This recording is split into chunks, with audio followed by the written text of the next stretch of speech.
واتها صاحبada ku xiran janaalka RK Official kusoo dhawaada muuqaal cusub casharkeena maanta waxa uu ku saabsan yahay waa Horrifying Dialogue wadasheykeysi waabsi ah cali asubud wuxuu leeyahay why are you looking aside maxaad dhinacyaha ugu fiirinaysaa as an Indianese actor sida actor Hindi oo kale who is acting a movie kaasoo film jilaya adhule you're speaking waxaad u hadlaysaa adigu unspeakable speech hadal aan hadal noqon karin ayaad ku hadlaysaa which hadalkaasoo cannot be spoken aan ku hadli karaynin by the speakers afyahanada those who speak this language kuwaasoo ku hadla luuqadani cali wuxuu leeyahay you are a surpriseful guy waxaa tahay wiil layaab badan you are a surpriseful guy waxaa tahay wiil layaab badan and you are imitating waxaadna iska dhigdhigaysaa someone qof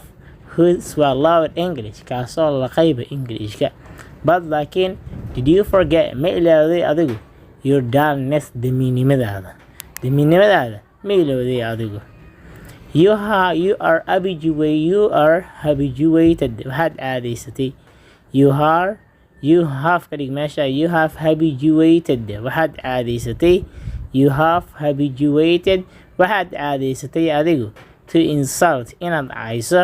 the people dadka so sidaa darteed give up jooji nonsensical talk hadalka macno darada ah naga joojinaya aad nagu dalwadaa layiri bye bye